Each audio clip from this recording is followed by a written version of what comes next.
critical mass for unlocking consciousness on Earth. From my earliest childhood, I remember something that may seem strange to many people. A sense of being cut off from something greater, and a feeling of being trapped in a body, in a world where time and space are hard matter and impose, as I felt then, artificial limitations. Some people who feel similarly will probably understand what I'm talking about, while for a significant portion, this will be a foreign feeling. For as long as I can remember, I knew that the norm should be to be able to communicate with thought alone, telepathically, much more fully than we can do with words, that by the act of will alone, one should be able to travel through time and space, etc. I felt all this, but these things didn't work in my body. Moreover, no one in my environment perceived the world in a similar way, so instinctively feeling that sharing these thoughts with others could somehow put me at risk, I kept it a secret, experiencing the trauma of being cut off from a world that I felt was the natural state of being. Many years passed before I discovered that there are more people who remember and feel similarly. Now it seems obvious, but for many years I remained alone with my sense of how the world should be, without having any real reference point to do anything about it. I only felt that this world is somehow artificially limited and, as a result, imprisons incarnated beings in a certain way. Over time, I discovered why we are here. We are here to unblock it and restore the flow of higher consciousness and restore the possibilities that have been blocked for humanity. But how to actually do this? First, OOBE, out-of-body experiences. When as a teenager I spontaneously experienced the OOBE, out-of-body experience phenomenon for the first time, it directed me onto a path of exploration and research to explain what I had experienced then.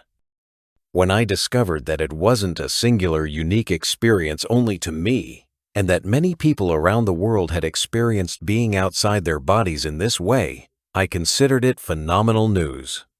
I thought, if one can leave the physical body and experience existence beyond it while being here on Earth, then this is a breakthrough for collective consciousness, and at the same time confirmation of my feeling that until now we have somehow been artificially imprisoned in our bodies. Moreover, I realized how important this information could be for people. One no longer has to take on faith what religions say about life after life, since one can empirically experience existence outside the body and explore the non-physical reality in this way. I assumed then that OOBE was the perfect tool for awakening collective consciousness, that it was enough to tell people about it, show them OOBE techniques, and the rest would happen by itself. People would start experimenting, practicing, and collective consciousness would change through access to this knowledge and experience. However, I didn't know then the limitations that ultimately make OOBE, although it is a powerful and fantastic experience, subject to certain limitations and dangers, which from my current perspective, exclude it from being the main catalyst for collective consciousness change. It turned out that although some people in the world are capable of regularly experiencing the OOBE phenomenon, these are relatively rare individuals.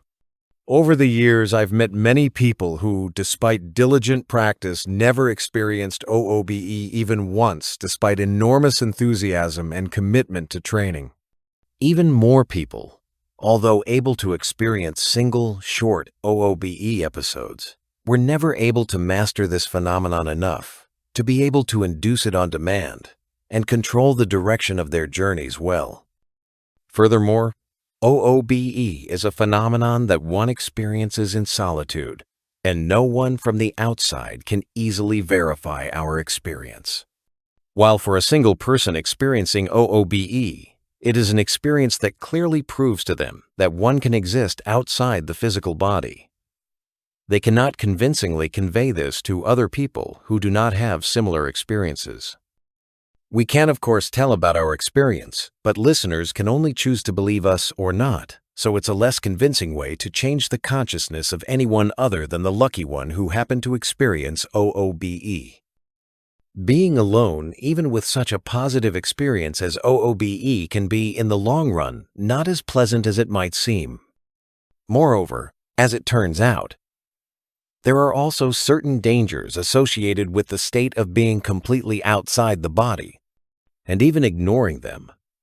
The very thought of leaving the physical body, for many people, can unconsciously raise fears. Not everyone is ready for such radical experiences, and there is neither reason to be surprised nor to criticize this fact. One can be a curious person, seeking answers, but we shouldn't require everyone to do something as radical as leaving the physical body, even if only for a moment, right from the start, in the name of perhaps finding some answer. There are fears associated with this, and although not all are justified, objectively, it is a bit too much for many people in today's society. The leap from what is known to what is unknown is often too large and can be associated with learning to swim by jumping straight into deep water where we cannot feel the bottom. There are better ways. To summarize, OOBE, contrary to expectations, is successfully mastered by only a small portion of willing participants. OOBE currently cannot be proven to people who have not experienced it. OOBE raises many concerns related to leaving the body, which discourages many people.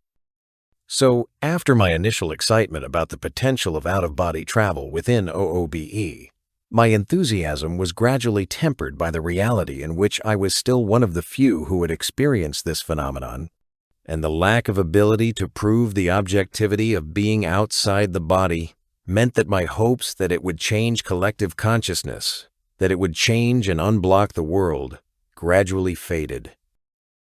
It was then that I discovered another method of extrasensory perception, which in my current assessment after over 20 years of research and practice, is what will actually revolutionize the world. And I am certain of this because it is already happening. I'm talking about the method of extrasensory perception called remote viewing. This is a method that eliminates all the problems I mentioned in the case of OOBE. Its effectiveness can be proven to bystanders. It is a safe and comfortable method, as we do not lose control over our physical body. And almost anyone can learn it. Let's start with the fact that remote viewing is the most scientifically and objectively conducted practice of extrasensory perception.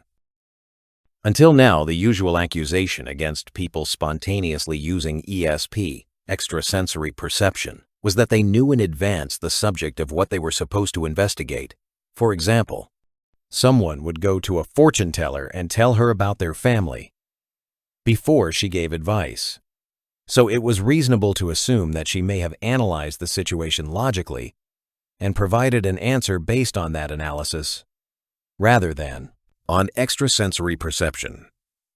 Similarly, when many clairvoyants were asked about something, the question itself often contained information, giving the possibility of providing a probable answer, and thus hitting the mark. Meanwhile, in remote viewing, a so-called blind study is used, where the perceiving person receives only an identification number assigned to the target and, with its help, without consciously knowing the subject of the study, is to describe this target. If they actually describe it according to reality, then we have proven the fact of using extrasensory perception with no possibility of guessing the answer. Secondly, as practice shows, almost anyone can learn remote viewing much faster than, for example, mastering OOBE skills. Only very rare individuals can be said to have any problems with this. But in my practice and work with many people, I have basically not encountered this. For the vast majority, training gives constantly growing skills of actual extrasensory perception, and it is only a matter of time before mastering these abilities. It is also a safe and comfortable method. The practice is done in a normal state of consciousness, without losing contact with the body, without any hypnosis, trances, or even without the need for any particular relaxation. A person who has properly learned remote viewing is able to perform insights literally on the go in almost any situation by initiating the appropriate RV procedure. Breaking the barrier of humanity's disconnection and reclaiming one's power. Here we come to the key issue in this article. Remote viewing is the method that allows interested people to experience their own extrasensory perception abilities in an objective, verifiable way, to verify them, confirm them objectively, etc.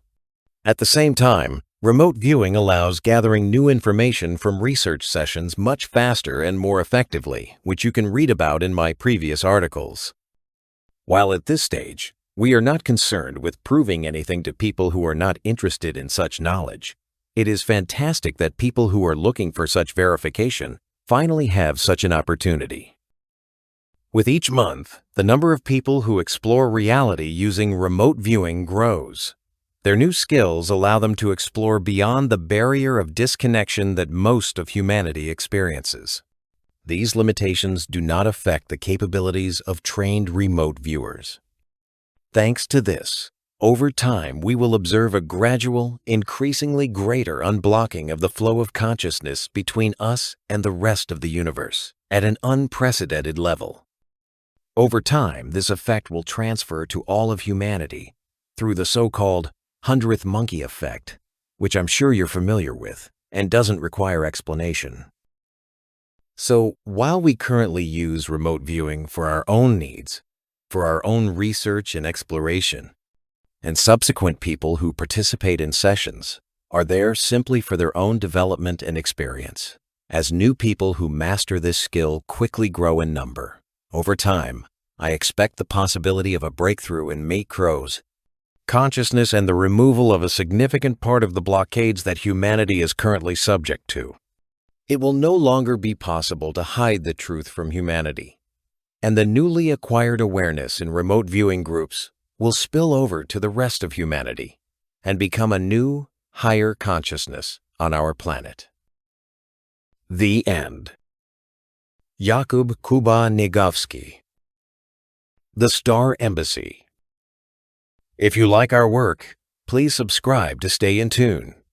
Give the video a thumbs up and leave an inspiring comment.